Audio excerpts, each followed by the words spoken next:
The Galactic Cooperative of Sentient Species, GCSS, prided itself on being the pinnacle of evolved civilization, a claim that would have been far more impressive if they hadn't been the ones to create the ranking system in the first place.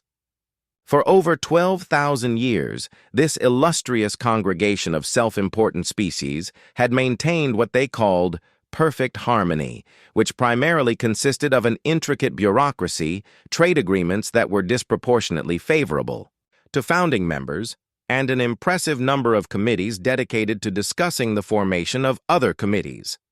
At the heart of this diplomatic web was the GCSS headquarters, a colossal, rotating space station orbiting the allegedly neutral world of Vexus Prime.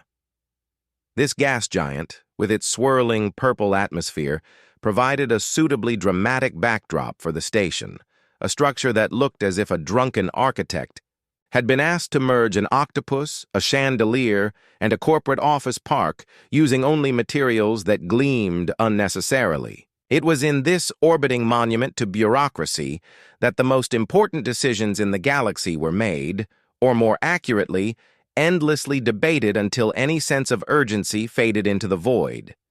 The evolution beyond physical confrontation represents our greatest achievement, Ambassador Riel of the Morak Collective liked to proclaim at every possible opportunity, his 3 eye stalks wobbling with self-satisfaction. This statement conveniently ignored the fact that the Moraks had evolved from sedentary filter feeders incapable of physically confronting even a mild breeze.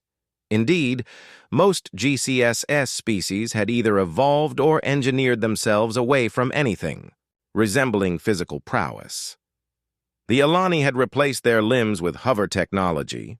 The Valak communicated exclusively through pheromones and interpretive color changes, and the Kiol had uploaded their consciousness into floating crystalline structures that sparkled in a way seemingly designed to trigger migraines in other species. And then there were the humans. Humanity had stumbled onto the galactic stage approximately 8 standard cycles ago when a GCSS survey ship had, due to a combination of outdated sensors and bureaucratic negligence, accidentally crashed into a human satellite. This incident was later classified in diplomatic records as Unfortunate First Contact Scenario Dupper 77. Due to the survey ship's inadequate scanning of primitive technology, the humans, displaying their characteristic blend of hospitality and paranoia, responded by simultaneously offering the crashed aliens coffee and pointing several nuclear weapons in their general direction. To their credit, the GCSS quickly recognized Earth as harboring a spacefaring civilization, albeit one that Ambassador Jill delicately described as charmingly primitive in that quaint way that makes one nostalgic for one's evolutionary past, much like how one might fondly recall having a tail. No one, however, anticipated how quickly humans would integrate themselves into galactic politics. While most new species spent decades observing council proceedings before daring to participate, the human delegation had, within their first month, submitted 17 policy proposals, negotiated 32 trade agreements, and inadvertently offended the luminous ascendancy of Troll. Their relentless enthusiasm, combined with a baffling disregard for the GCSS's intricate and painstakingly slow diplomatic process, made them the single most disruptive force the galaxy had encountered since the quantum coffee incident of the 9,192nd cycle. Now, as the annual Galactic Diplomatic Summit approached, the Council found itself grappling with an unprecedented dilemma. What precisely was to be done about the humans? For despite their complete lack of energy weapons, telepathic abilities, or even basic translucent skin, they had proven themselves more than capable of reshaping galactic affairs in ways that defied explanation. Their absence of conventional weapons did not, as some had initially assumed, indicate harmlessness. It suggested that they had simply found more creative ways to cause chaos. The Grand Convocation Chamber of the GCSS headquarters was a testament to the galaxy's unified commitment to excessive architecture. Soaring crystalline arches supported a transparent dome that revealed the infinite cosmos above. a feature that its designers insisted provided perspective, but mostly resulted in delegates squinting and complaining about the glare.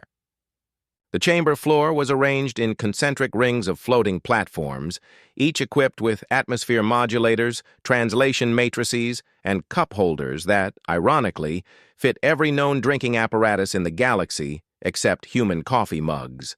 As preparations for the summit reached a fever pitch, Chief Coordinator Nix Varer of the On Confluence glided through the chamber, her translucent body pulsing with stress-induced bioluminescence. Arriving, each with their particular quirks that the coordination team had learned to accommodate, or at least document extensively in the challenging diplomatic personalities database, the various ambassadors made their presence known. Ambassador 6 of the Foreign Commonwealth brought his customary entourage of 112 genetically identical aspect simulacra, which finished his sentences in perfect unison. Several species found this deeply unsettling, while the humans described it as straight-up nightmare fuel. The Velian representative, Kueller, arrived as a swarm of microscopic entities that collectively formed a rough approximation of a humanoid shape, except when they got excited and accidentally became abstract, art instead. Meanwhile, the ancient and revered Zath ambassador, a being of pure energy contained within an ornate hovering jar, had already managed to short-circuit 3 welcome kiosks by getting too close. But it was the imminent arrival of the human delegation that had security personnel exchanging nervous glances and sending rapid subspace communications. Have the containment protocols been reviewed? Asked Security Director Carl Vex, a hulking insectoid whose species had retained physical formidability purely as an evolutionary vestige, much like how humans still possessed appendixes. His assistant, a melid with anxiety subroutines apparently, set to maximum, projected a holographic checklist. Yes, Director, though I'm not certain our standard protocols are sufficient. For humans. The way the assistant pronounced humans suggested they might as well have been discussing eldritch abominations rather than bipedal mammals of average height. Rumors about the humans had been circulating through the station for days, growing more outlandish with each retelling. The photonic chorus claimed that humans could survive in hard vacuum for hours, an exaggeration of the actual 99-second maximum. The Gallatin Mind Collective whispered that humans intentionally consumed neurotoxins for pleasure, technically true, considering caffeine and alcohol. Most disturbing was the report from the Zynthian Observer, who claimed to have witnessed a human diplomat defeat a malfunctioning cleaning drone through a mysterious combat technique the human later called percussive maintenance, known in less diplomatic circles as hitting it until it works. "I've heard they can regenerate lost limbs," whispered a junior coordinator to her colleague. "That's nothing," the colleague responded. "I heard they intentionally deactivate their consciousness for hours each day in a state they call sleep, during which they experience vivid hallucinations. Preposterous! No evolved species would voluntarily enter such a vulnerable state." The conversation abruptly ceased as an alert chimed throughout the chamber. The human diplomatic shuttle had docked. Security teams moved into position. Atmosphere scrubbers kicked into high gear, and everyone tried very hard to look like they weren't staring at the main entrance. The summit was about to begin, and the galactic community was about to be reminded. Why adding humans to any diplomatic equation was like adding quantum uncertainty to mathematics. Suddenly nothing made sense anymore, and all predictions went out the airlock. The human delegation entered the chamber with all the subtlety of a supernova in a nebula nursery. Leading them was Ambassador Darius Maxwell, a man whose confident stride and relaxed posture immediately registered as an aggressive locomotion pattern on at least 3 different species threat detection systems. Behind him walked his 4-person team, each displaying the bizarre human tendency to move their facial features into what they called preparing for the diplomatic summit smiles, a gesture that unfortunately resembled the pre-attack threat. Display of the extinct ravages of Denby 4. "Greetings, esteemed colleagues," Maxwell announced, his voice carrying across the chamber without technological assistance, another unsettling human trait. Earth extends its hand in friendship and cooperation, and that's when it happened. Maxwell, following standard human diplomatic protocol, extended his right hand toward Ambassador Glix of the psionically unified delegation. The chamber went silent. The Ethereum representatives froze mid-hover. Someone from the crystalline concordat actually shattered. In psionically unified culture, extending a manipulator appendage palm forward represented the most obscene gesture possible, roughly translating to, "May your thought patterns disintegrate," into chaotic individualism. Making matters worse, Maxwell had inadvertently oriented his body in the Theta Prime stance, which the Unified interpreted as, "I am prepared to mentally dominate your entire species." "Cognitive assault!" shrieked the psionic translator, its voice, modulator overloading with alarm. "The human threatened psychic dominance!" Sending a wave of disorienting mental static across the chamber, 3 minor species representatives fainted. The Velian swarm briefly lost cohesion and resembled, for an awkward moment, something anatomically inappropriate. And the Zekthoth, Ambassador's containment jar, developed a concerning crack. Ambassador Maxwell, completely unaffected by the psionic blast due to humans' natural psychic impermeability, a fact mentioned prominently in the briefing materials that absolutely no one had read, looked genuinely confused. I apologize for any misunderstanding," he stammered, quickly withdrawing his hand and looking to his team for assistance. The situation teetered on the brink of becoming the shortest and most disastrous diplomatic summit in galactic history. Security drones moved into position. The QX's 112 aspect simulacra began chanting evacuation procedures in perfect, horrifying harmony. That's when Dr. Elena Chen, the delegation's xenocultural specialist, stepped forward in a move that would later be described in security reports as either suicidal or brilliant. She bypassed all established protocols and approached Ambassador Glix directly. "Most enlightened Ambassador Glix," she addressed the still bristling psionic. "My colleague has committed a grave error in physical communication, for which I offer our profound regret." Then, with remarkable composure, she arranged her body in the precise formation of a psionic apology stance, a complicated posture that involved an uncomfortable-looking twist of the spine, fingers splayed in precise patterns, and her head tilted, at an angle that suggested either deep respect or imminent chiropractic disaster. The chamber held its collective breath, or equivalent respiratory suspension. Ambassador Glick's bioluminescent patterns shifted from alarmed crimson to surprised violet. "You know our traditional forms of contrition?" the translator vocalized. "I have studied your magnificent cultural history," Chen replied, maintaining the awkward stance. "In fact, perhaps we might demonstrate the traditional resolution dance of your revered philosopher Tavar."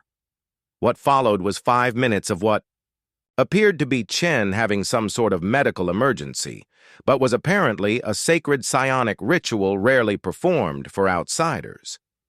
The human moved through complicated gestures with unexpected grace, occasionally emitting sounds that made several mechanical translators crash and reboot. By the end of the impromptu performance, Ambassador Glix was emanating the blue-green glow of acceptance. The crisis had been averted. Later during the recess, Chen was overheard explaining to a colleague, "I didn't actually know their apology. Ritual. I just combined 3 different Terran yoga positions, some Tai Chi moves, and the Macarena. Figured if I looked confident enough while doing it, they'd assume it was intentional." The incident was officially recorded as successfully resolved in the summit minutes, but the ease with which the humans had diffused a potential diplomatic catastrophe through what amounted to making things up on the spot left many delegations profoundly unsettled. The hive mind of Sector 8 adjusted humanity's unpredictability rating upward by 17%, and the Prognosticators Guild, in light of the handshake incident, officially listed humans under entities whose actions cannot be reliably predicted by standard algorithmic models. The summit continued, but now everyone was watching the humans very, very carefully. The ceremonial sustenance exchange, or dinner, as the humans insisted on calling it, was held in the Grand Nutritional Hall, a space designed to accommodate the wildly varying consumption needs of over 300 species.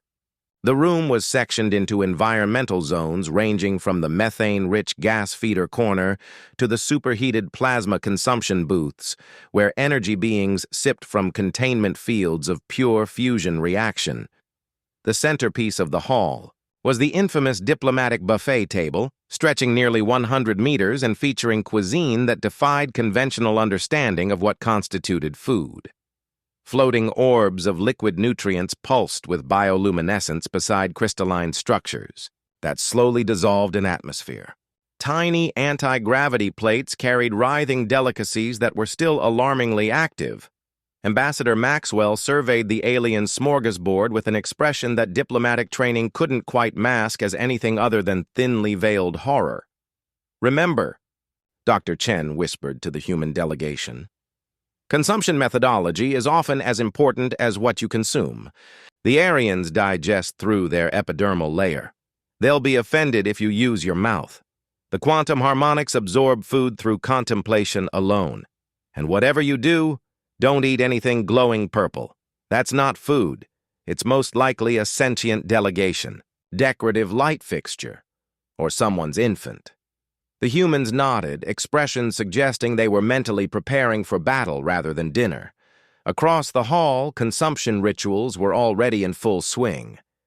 The Velian swarm had surrounded, a protein sphere, gradually absorbing it molecule by molecule while emitting pleased harmonic frequencies. Ambassador QX and his aspect simulacra were engaged in their traditional consumption dance, passing a single nutrient cube from one to another in complex patterns. The ZK2 ambassador's jar hovered near the energy field, absorbing radiation in pulsing waves. Trade Minister Thomas Reed, attempting to follow protocol, approached the crystalline concordate's delegation with careful steps. He had been briefed on their ritual of sharing crystalline formations, which symbolized trade agreements. The specific crystal one chose represented the trade terms being offered. "I believe I am to select one of these formations?" Reed asked. The concordate representative, whose body resembled a collection of geometric shapes arranged in a vaguely humanoid form. "Indeed," chimed the translator.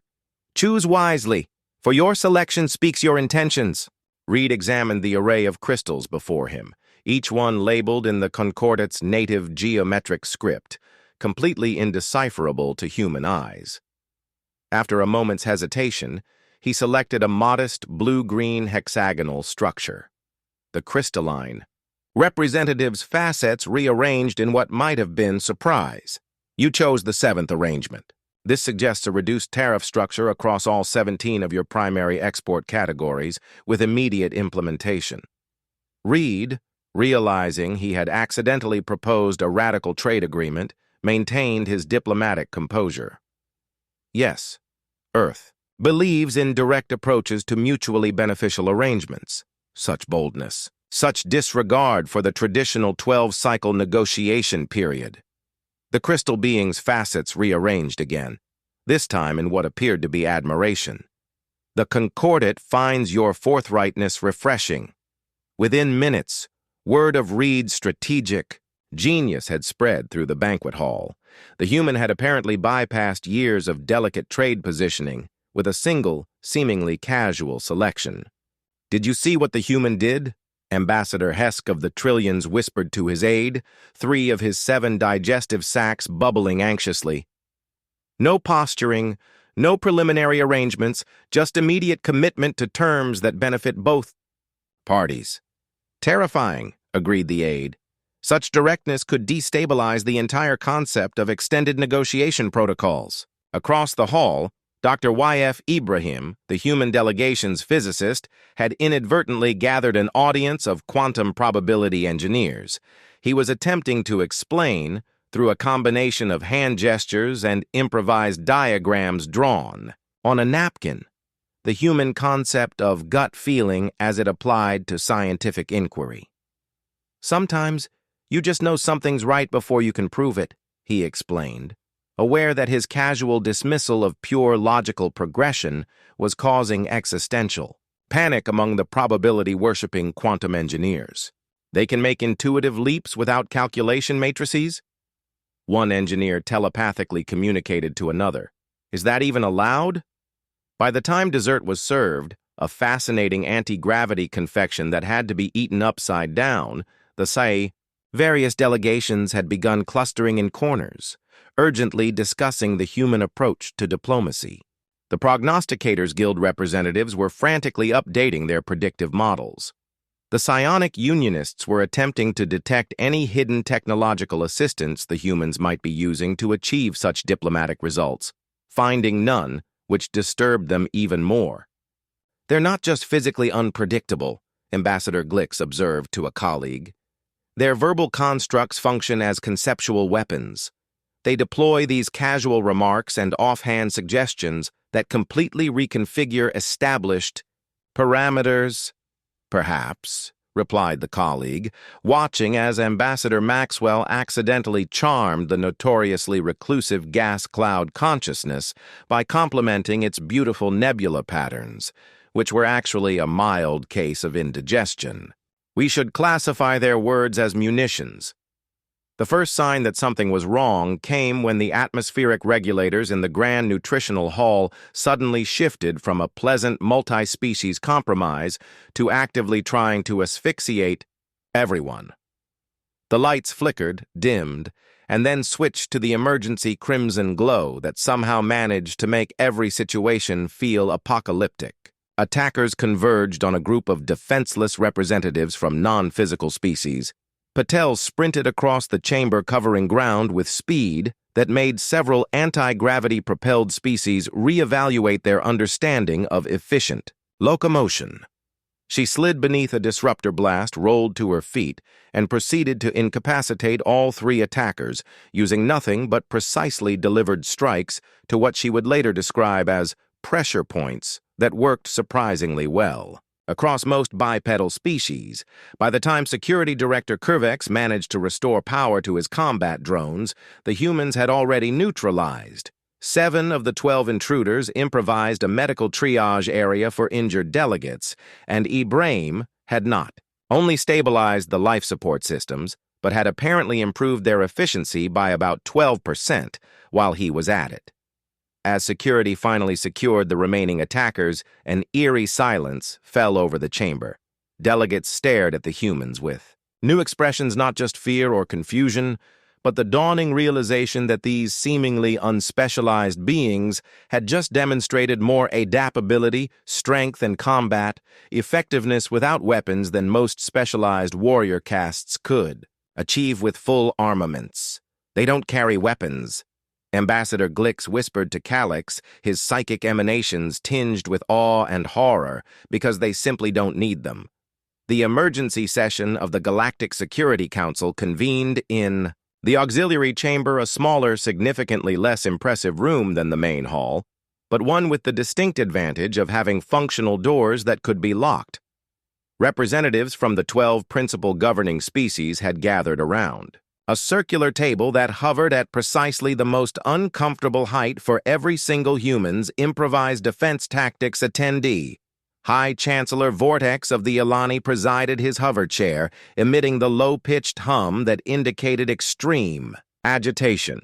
"This emergency session will address recent events and their implications for galactic security," he announced, his translator struggling to convey both his words and the aura of anxiety surrounding him, security footage of the human. Response to the Autonomy Front attack played on holographic displays around the chamber. Several representatives flinched as the recording showed Dr. Patel executing a flawless combat maneuver that incapacitated 3 armed attackers. "What we have witnessed," continued Vortex, raises profound questions about our newest member species. "The humans display capabilities that were not disclosed in their application for council membership." Ambassador Zoll's eye stalks. twisted in agitation, they claim. To be a Class 3 non-specialized species, their application clearly stated no natural weapons, moderate physical capabilities, primary, evolutionary advantage, cognitive processing, but what we saw, he gestured frantically at the footage of Maxwell lifting. A table twice his body weight is clearly Class 1 combat specialization. I moved to officially classify humans as strategic weapons, declared the trillion representative 4 of his digestive sacs churning visibly, no species should be permitted. To conceal such combat potential, the car representative crystalline form vibrated with disagreement that classification is excessive, while concerning the humans merely demonstrated adaptive response capabilities. Adaptive. The photonic chorus pulsed. Incredulously, their collective voice rising in harmonized alarm, they wreck configured environmental systems with eating utensils. The female delegate utilized a serving implement as a projectile weapon with precision that suggests specialized training. Security Director Cracks, invited to provide expert assessment, stepped forward. His mandibles clicked thoughtfully before he spoke. In my professional evaluation, the human response demonstrates capabilities consistent with species that evolved as persistence predators in hostile environments. Their combination of improvisation, physical resilience, and coordinated action suggests evolutionary adaptations. We failed to properly assess, and what of their diplomatic techniques, interjected Ambassador. Glicks, his psychic emanations projecting anxiety throughout the chamber, the trade minister secured concessions from the crystalline concordat in seconds that my predecessors negotiated for decades. Their physicist casually dismantled the philosophical foundations of the quantum probability delegation with what he called a simple analogy. Indeed, agreed Chancellor Vortex, their verbal, when 3. Please rewrite this paragraph into 558 words. The constructs functioned as mimetic weapons, bypassing established negotiation protocols and restructuring discourse to their advantage. The Velian representative, Custel, reformed into their approximation of a worried expression. We have documentation of 14 separate instances where casual human remarks resulted in unexpected policy revisions, they murmured. They deploy linguistic cognitive frameworks that produce unpredictable outcomes. A sense of mounting paranoia permeated the chamber. The Zedtos ambassador's containment jar pulsed with an ominous purple glow as they contributed through their translator. Perhaps the most disturbing aspect is that the humans appear unaware of their disruptive capabilities. They operate on instinct rather than calculation, making their actions inherently unpredictable. Precisely the problem. Zills, Yax quivered dramatically. How does one negotiate with a species that does not recognize its own strategic advantages? They are diplomatic chaos. The AN representative, still visibly shaken from the attack, floated forward. We must consider the possibility that human diplomatic credentials are themselves strategic containment measures. Perhaps they send diplomats instead of warriors precisely because their diplomats are more effective weapons. The council chamber fell silent as this unsettling theory settled over the gathering. The implications were troubling. A species whose most dangerous members might be those specifically designated as peacekeepers. I propose immediate restrictions, announced the Trilcian, all 7 digestive sacs now bubbling in synchronized anxiety. Humans must be limited to supervised interactions, their movements restricted, their communications monitored. And if they object? Asked the Kethel representative softly. How does one impose restrictions on beings who can turn furniture into fortifications and utensils into weapons? No one had a good answer to that. The doors to the auxiliary chamber hissed open, and the council members flinched collectively as Ambassador Maxwell strode in. He was still wearing his somewhat singed formal attire, now complemented by a small cut above his eyebrow that had left a fascinating trail of red human hemoglobin, a substance that at least 3 species in the room found inexplicably terrifying due to its iron content. Esteemed representatives, Maxwell began, his voice carrying none of the aggression they now suspected lurked beneath his diplomatic exterior. I understand there are concerns about humanity's role in the Galactic Cooperative. The silence that followed had a distinct quality of guilty panic, as though the ambassador had walked in on them gossiping about him at a space pajama party. Chancellor Vortex, Maxwell continued, addressing the Alani directly. With your permission, I'd like to address these concerns openly. The Chancellor's hoverchair bobbed in what might have been a nod, or possibly an attempt to create more distance between himself and the human. Proceed, Ambassador. The Council is eager to hear your perspective. Maxwell smiled, a gesture that several Council members now recognized as either friendly or a prelude to violence, depending entirely on context they couldn't quite decipher. First, let me say that humanity is deeply grateful for the opportunity to join this esteemed body. He walked to the center of the room, seemingly unaware that several representatives instinctively leaned away from him. The recent incident has obviously raised questions about human capabilities that weren't fully disclosed in our application. Ambassador Zill couldn't contain himself. You claim to have no natural weapons, and we don't, Maxwell replied, calmly. Everything you witnessed was improvisation based on environmental awareness, something humans developed not as predators but as problem solvers. Our evolutionary path required us to adapt rapidly to changing circumstances. We don't have specialized offensive adaptations. We simply make use of whatever resources are available. But your physical capabilities, began the Trillian representative, are actually quite modest by galactic standards, Maxwell interrupted. We can't fly, phase through matter, regenerate limbs, or survive in vacuum. What you interpret as strength is actually a combination of adrenaline response and biomechanical leverage. Our supposed combat skills are merely applications of physics, principles that any species with manipulative appendages could theoretically employ. He gestured to the holographic displays still showing footage of the humans during the attack. What you're seeing isn't specialized combat capability, it's generalized adaptability, and that same adaptability is precisely what makes us valuable as members of this cooperative. The chamber remained silent, each representative processing Maxwell's words with varying degrees of discomfort. Finally, the Keithel representative broke the silence. Then tell us,